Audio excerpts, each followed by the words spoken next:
Assalamualaikum warahmatullahi wabarakatuh. Jumpa lagi dengan saya, Marzuki, yang ingin berbagi pengalaman sedikit dan sedikit pengetahuan. Kali ini kita membahas tentang penentuan lokasi yang pas untuk TPU atau kepanjangannya tempat pemakaman umum. Lokasi yang pas tersebut tidak banyak, tidak bertele-tele, cukup satu, yaitu bisa memberikan jaminan keamanan dan kenyamanan bagi penghuni kubur dan para peziarah nantinya. Baiklah, kita ulas sedikit tentang hal itu. Lokasi strategis itu saya kasih contoh ya. Walaupun hutan, walaupun tempatnya sepi banget, tetapi di situ ada perencanaan kawasan kantor camat atau kantor bupati atau kantor wali kota atau sarana pendidikan. Kalau pemerintah yang merencanakan, yang berkemungkinan besarnya bisa tercapai karena mereka melalui kajian akademis, melalui pengamatan, penelitian, dan anggaran yang tersedia. Lain dengan kita rakyat biasa, rakyat yang tidak tahu apa-apa ini, sering salah tebak, sering salah letak. Kita kira daerah tersebut bakal maju, tahu-taunya malah tambah sepi, malah tambah mundur, malah tambah terpencil.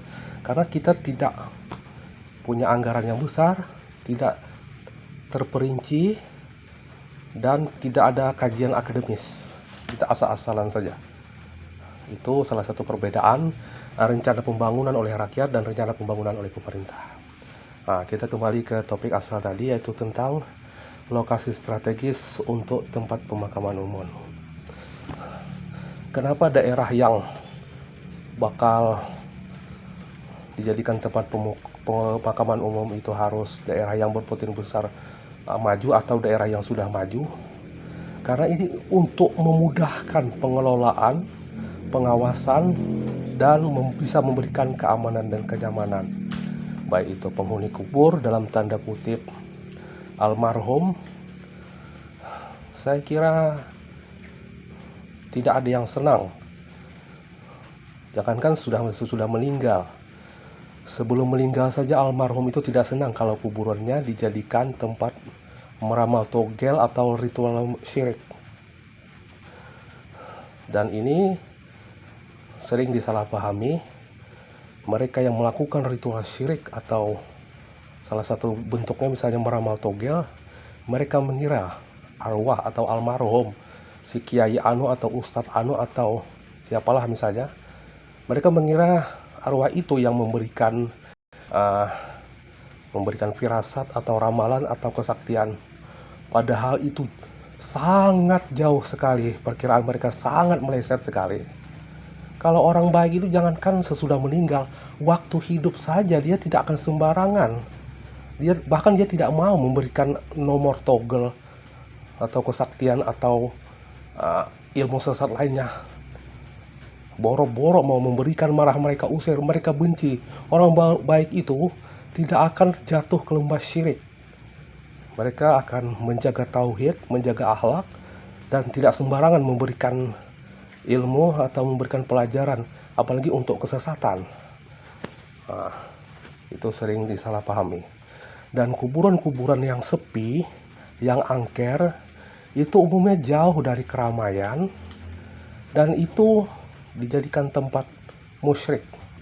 Sekali lagi saya tegaskan, orang baik itu jangankan sesudah meninggal, sebelum meninggal saja mereka tidak mau memberikan alamat yang bersifat menjerumuskan atau untuk bekerja sama dalam kesyirikan. Mereka tidak mau, mereka anti.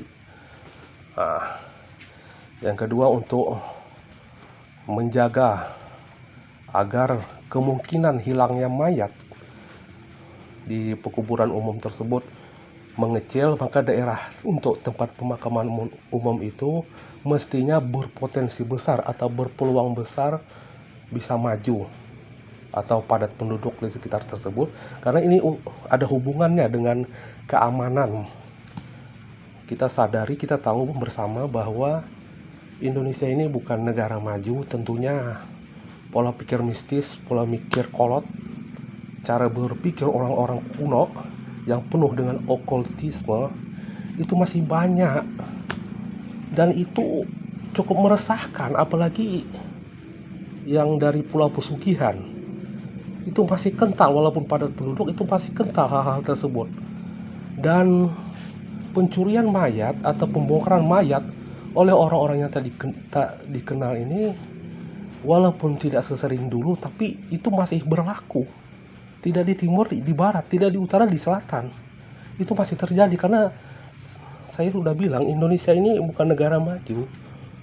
Jadi pola pikir okultisme, pola pikir mistis yang kolot yang semestinya dijauhi oleh orang-orang yang berpendidikan itu masih berlaku. Kita kembali lagi ke topik tadi. Jadi, dan ini tidak lupa juga, kuburan itu lebih bagus di tempat yang berpeluang besar untuk ramai atau di tempat ramai.